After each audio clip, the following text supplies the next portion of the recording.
आर्यन और स्नेहा अपनी बाइक पर सवार होकर शहर डिनर करने जा रहे थे। तभी अचानक आर्यन को ब्रेक मारना पड़ा। सामने गाड़ियों की कतार लगी थी, वहां ट्रैफिक था। आर्यन को एक शॉर्टकट पता था जो सीधे जंगल के बीच से होकर निकलता था। बिना वक्त बर्बाद किए दोनों ने अपनी बाइक उस कच्चे और ऊबड़ खाबड़ रास्ते पर डाल दी।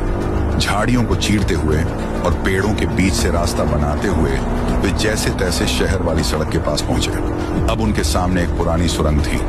आर्यन ने बाइक टनल के अंदर घुसा दी और अचानक उन दोनों के सिर धड़ से अलग होकर नीचे जा गिरे। बिना सिर के उनके शरीर कुछ सेकंड तक बाइक पर ही रहे और फिर बाइक अनियंत्रित होकर एक लोहे के बैरिकेड से जा टकराई। अभी इस खौफनाक मंजर को बीते कुछ ही देर हुई थी कि रामू नाम का एक लड़का जो शहर में काम करता था अपनी बाइक से गांव लौट रहा था। उसने सोचा कि इस टनल से जाता हूँ, रास्ता छोटा पड़ेगा। जैसे ही रामू की बाइक टनल के भीतर दाखिल हुई, एक झटके में रामू का सिर भी कटकर जमीन पर लुढ़क गया। उसकी बाइक दूर जा गिरी और टनल के अंदर एक और लाश बिछ गई। ये टनल असल में शहर और गांव के बीच एक खूनी कड़ी की तरह काम करती थी। एक तरफ से रास्ता गांव की ओर जाता था, जिसे लोग अक्सर शहर जाने के लिए इस्तेमाल करते थे। एक शाम दो भाई आकाश और विशाल अपने दोस्त थुंग थुंग के साथ हमेशा की तरह ट्यूशन के लिए शहर जा रहे थे। तभी अचानक थुंग थुंग का फोन बजा। तीनों रुक गए। फोन उसकी गर्लफ्रेंड का था। थुंग थुंग को अपनी गर्लफ्रेंड से अकेले में बात करनी थी, इसलिए उसने बहाना बनाया और लड़खड़ाते हुए बोला, अरे सुनना, यहाँ लगता है रेंज नहीं है। अब उनके गर्लफ्रेंड की आवाज कट कट के आ रही है। तुम दोनों यहीं रुको, मैं जरा रेंज वाले एरिया में जाकर बात करता हूँ। यह कहकर थुंग थुंग फोन कान से सटाए बात करने में इतना खो गया कि उसे होश ही नहीं रहा कि वह कदम किधर बढ़ा रहा है। वह सीधा उस श्रापित टनल के अंदर घुस गया। उसे टनल में जाते देख आकाश ने चिढ़ते हुए बोला, साला हरामी, कभी नहीं सुधरेगा। गर्लफ्रेंड का फोन आते काउरा बावरा हो जाता है। तकरीबन 20 मिनट बीत गए, लेकिन टनल के उस स्याह अंधेरे से थुंग थुंग वापस नहीं लौटा। छोटा भाई विशाल अब गुस्से में बोला, अरे भैया, वो आपका छपरी दोस्त थंग थंग गया अभी तक नहीं आया। ट्यूशन के लिए देर हो रही है, मम्मी बहुत मारेगी, कुछ कीजिए ना। आकाश ने उसे शांत कराते हुए कहा, अरे तू बिल्कुल टेंशन मत ले, वो बस अपनी गर्लफ्रेंड से ही चिपका होगा। वो उसके चक्कर में कतई पागल हो जाता है। तू यहीं रुक, हिलना मत, मैं अभी टनल के अंदर देख कर आता हूँ। आकाश हिम्मत जुटाकर टनल के अंदर बढ़ा। जैसे जैसे वह अंदर जा रहा था, उसे खून की एक अजीब सी गंध आने लगी। जब वह टनल के बीचों बीच पहुंचा तो उसके रोंगटे खड़े हो गए। सामने थुंग थुंग की लाश पड़ी थी। उसका सिर गायब था और उसकी कटी हुई गर्दन से खून के फव्वारे फूट रहे थे। वह अपनी जान बचाने के लिए पागलों की तरह टनल से बाहर की तरफ भागा। हांफते हुए जैसे ही वह टनल के बाहर सड़क पर आया, उसे दूसरा बड़ा झटका लगा। वहां विशाल भी मरा पड़ा था। उसका छोटा भाई अब बिना सिर के जमीन पर गिरा था। आकाश बदहवास होकर पीछे मुड़ा। एक खूबसूरत पर बेहद डरावनी चुड़ैल हाथ में बड़ा सा चाकू ली खड़ी थी। उसका चेहरा इतना बदसूरत और बीभत्स था कि उसके होंठों से गाढ़ा खून टपक रहा था। आकाश कुछ समझ पाता बिजली की फुर्ती से अपना चाकू चलाया और आकाश का सिर धड़ से अलग कर दिया। तीनों को खत्म करने के बाद वह चुड़ैल अपनी खूंखार और गूंजती हुई आवाज में जोर जोर से हंसने लगी। उसने उनकी लाचारी का मजाक उड़ाया। जब थुंग थुंग बातों में मशगूल होकर टनल में आया था, तब वह वहां अचानक प्रकट हुई थी और उसका सिर काटकर सर खा ली। फिर जब आकाश विशाल को अकेला छोड़कर अंदर गया तो वह बाहर आई और पल भर में विशाल का भी काम तमाम कर दिया। इस टनल का रहस्य बहुत भयानक और दर्दनाक था। ऐसा क्या है इस टनल में जिसके वजह से चुड़ैल लोगों को दर्दनाक मौत दे रही है? तो आइए आपको ले चलते हैं। दरअसल 2 साल पहले इसी रत्नगढ़ गांव में, जो कि बेहद खूबसूरत और शांत गांव हुआ करता था, इसी गांव के एक छोटे से पक्के मकान में एक ट्रक ड्राइवर की छोटी सी और सुखी फैमिली रहती थी। एक सुबह सुरेश ने जाते समय नंदिनी से कहा, नंदिनी, अब बहुत हो गई छुट्टियां। मुझे मुंबई का एक बड़ा काम मिला है, वहां माल डिलीवर करना है। मैं 2 से 3 दिन में लौट आऊंगा। तब तक अपना और चिंटू का अच्छे से ध्यान रखना। नंदिनी ने मुस्कुराते हुए कहा, हाँ ठीक है, जाइए, लेकिन संभल कर जाना। जब भी भूख लगे या नींद आए तो पहले उसे पूरा करना, फिर गाड़ी चलाना। Bye bye, love you. Suresh भारी भरकम ट्रक में जाकर बैठ गया। इंजन स्टार्ट हुआ और सुरेश मुंबई के लंबे सफर पर निकल पड़ा। अब उस घर में सिर्फ नंदिनी और छोटा चिंटू रह गए थे। सुरेश के जाने के बाद एक रात करीब 12 बज रहे थे। सारा गांव गहरी नींद में सो चुका था।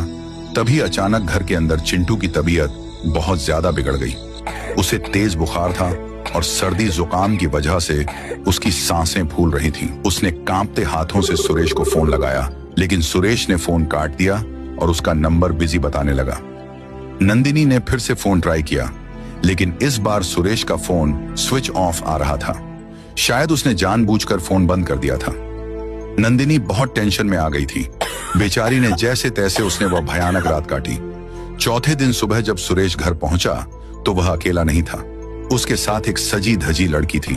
नंदिनी ने जब उस लड़की को देखा तो उसका खून खौल उठा। वह गुस्से में गरजते हुए बोली, अरे तुमने उस रात मेरा फोन क्यों नहीं उठाया और जानबूझकर स्विच ऑफ क्यों कर दिया था? चिंटू की जान पर बनाई थी। और ये कौन है? किसे अपने साथ लेकर आए हो तुम? जवाब दो। सुरेश ने उस लड़की की तरफ मुस्कुराकर देखा और कहा, अरे ये मेरी दूसरी बीवी है, मुझे मुंबई में मिली थी।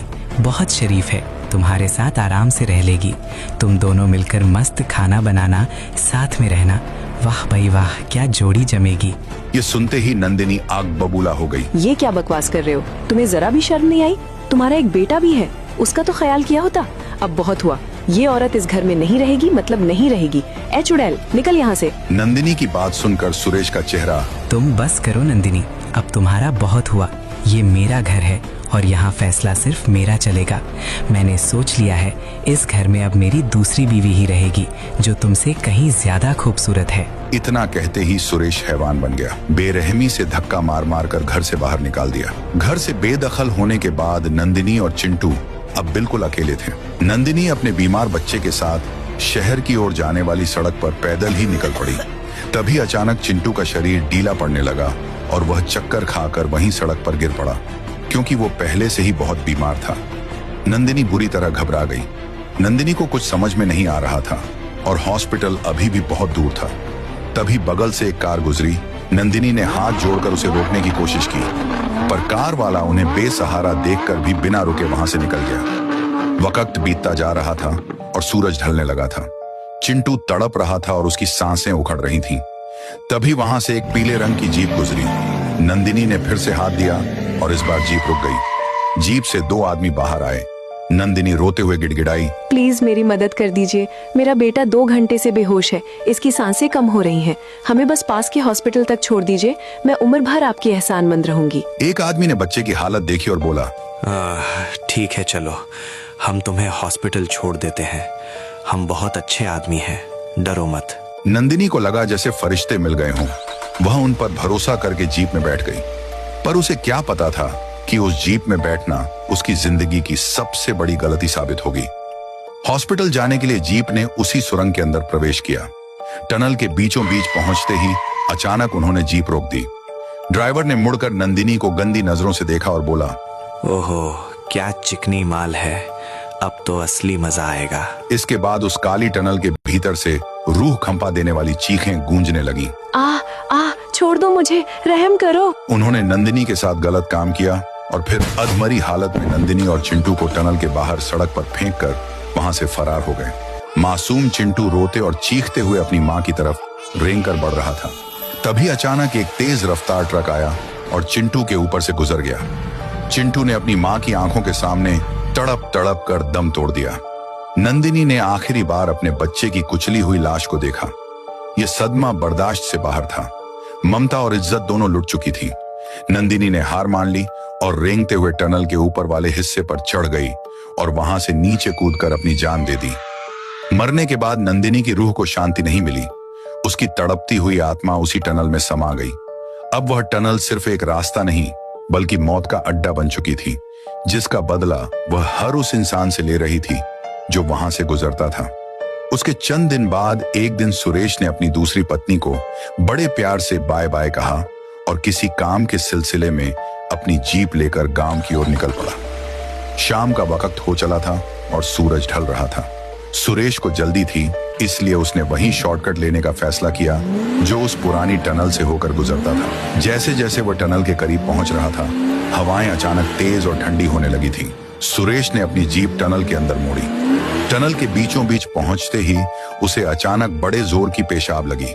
उसने जीप रोकी और बाहर निकलकर टनल की एक दीवार के पास जाकर सुसु करने लगा। तभी अचानक उसके पीछे से एक सफेद साया बिजली की तेजी से गुजरा। सुरेश की धड़कनें तेज हो गईं। वह तुरंत भागकर जीप में बैठा और पागलों की तरह इंजन स्टार्ट करके टनल से बाहर की ओर भागा। जैसे ही सुरेश ने पीछे देखा तो उसकी आंखें फटी की फटी रह गईं। पीछे वाली सीट पर नंदिनी बैठी थी। उसका चेहरा डरावना और खून से सना हुआ था। उसने जीप पर से अपना कंट्रोल खो दिया। तेज रफ्तार से जीप सड़क किनारे एक विशाल पेड़ से जा टकराई।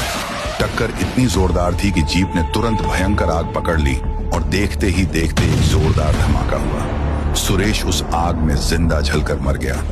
उस पहली मौत के बाद वह टनल हमेशा के लिए श्रापित हो गई।